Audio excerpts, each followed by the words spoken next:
Hold the Line is also an organization responsible for orchestrating some of the largest Christian events across the country in 2020. Despite government mandates to stop large gatherings, these concerts, or really worship protests, or we're calling them, have taken place in cities like Sacramento, Seattle, Portland, and other hot zones. And here's a little bit about that organization. The city of Seattle accused of discrimination for closing a park ahead of a planned prayer rally, despite protests that continue throughout the city. But the showdown didn't stop the prayer rally, which was held in the street.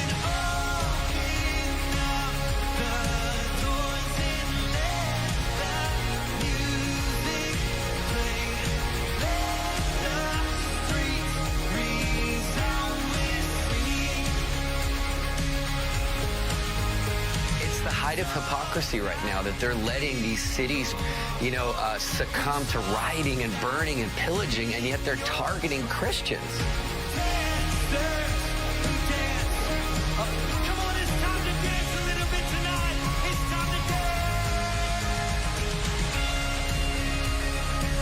We have to rise up. We need bold and courageous pastors that are not only going to stand on our constitutional rights to worship, but are they going to stand up against the insanity of these laws that are targeting the church?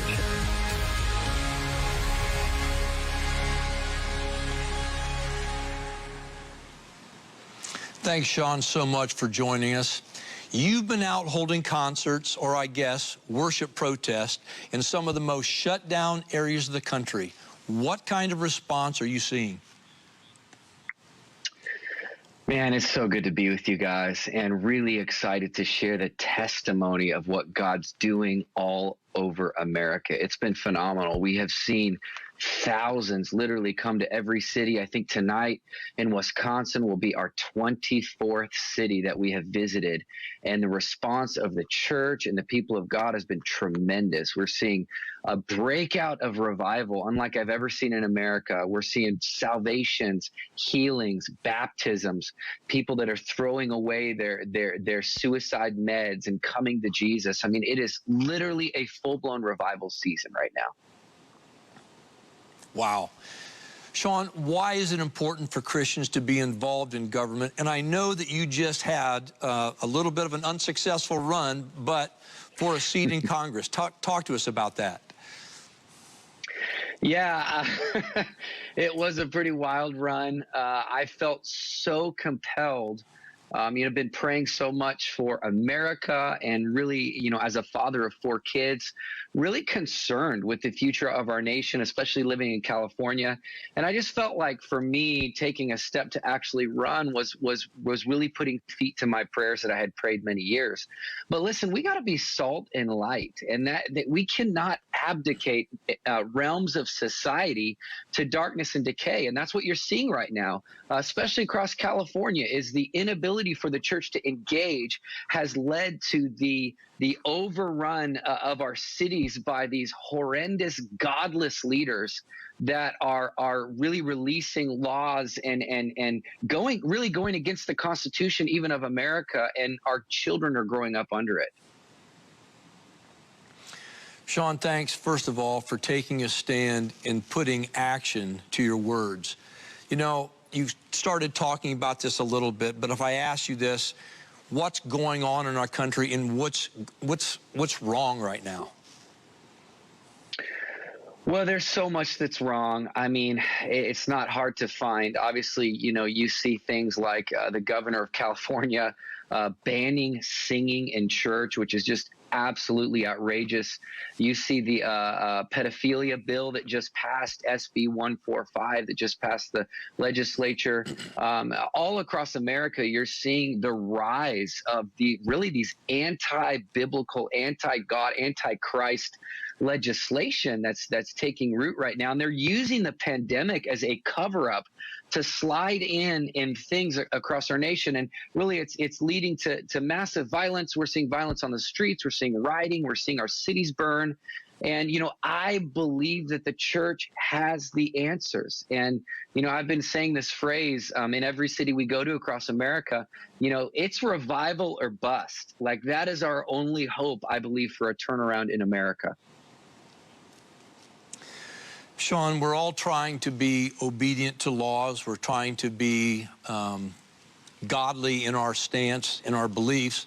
So what level of obedience versus disobedience is acceptable and should we be demonstrating?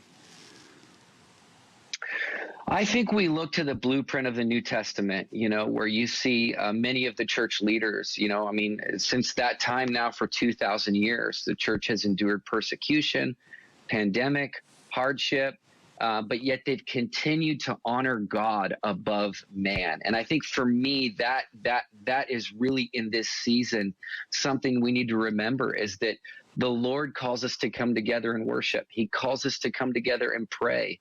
And regardless of what legislation comes down or even the reason behind the legislation, we have a calling as believers to fear the Lord more than we fear men. And I think right now across America, you're seeing a great it really is a dividing line in the church as who is going to stand up and honor the Lord, who's going to follow his commandments and his calling, and who is cowering to these governmental tyrants that are imposing these restrictions that are simply against our faith. Wow. Sean, where do you see the Hold the Line movement going?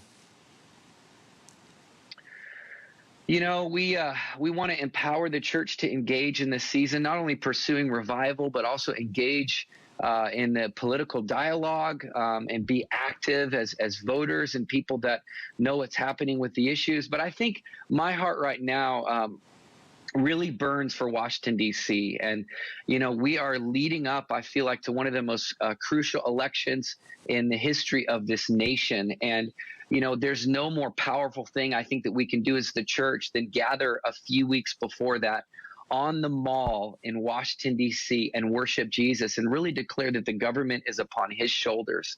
So we're going to be there on October 25th. That's what a lot of this is building up to. We're going to be in Kenosha, in Milwaukee, and Chicago, and Cleveland, and several cities across America leading up till then. But October 25th, I believe the Lord is really going to come and encounter us in Washington, D.C., and I would love for all of you out there to join us. So, Sean, what can Christians across the country do? And as you answer that, just give them a reminder one more time about the Washington, D.C. event. I think this is a time for courageous leadership. I really believe that the Lord and what we're seeing across these cities, we saw it in Minneapolis last night. We were in a parking lot of a Kmart, and it was literally on the street there, Lake Boulevard, that's been ravished by, rioting and looting and burning, and it's just been destroyed. And yet in that place of destruction, the church came together with courage and boldness. We gathered with the spirit of unity to break off the heaviness, to break off the racial divide, to come together and release healing over this city. And I believe that is what the church needs to do. Rise up with courage. Don't cower to the godless politicians. Don't back down from the mob, but rise up in the spirit of courage and might, like a bunch of Davids before Goliath, and release our smooth stones of worship over the cities of America. Join us in Washington, D.C. Again, I'm going to plug this, October 25th. It's going to be epic. Beautiful. Sean, thanks so much for joining us. Like Sean was saying, Hold the Line is having a large Let Us Worship event in Washington, D.C. on Sunday, October 25th. Here's more about that event. And it all leads up to this. The nation's capital, Washington, D.C., the epicenter of government that affects every nation on the earth. On October 25th, thousands will converge on this city for a holy gathering that will be a tipping point for revival in America. We are coming with our songs, we are coming with our prayers, and we are coming with a dream that this could be the greatest hour of revival in the history of our nation. Don't miss it. Be there, October 25th, the nation's capital. Let us worship.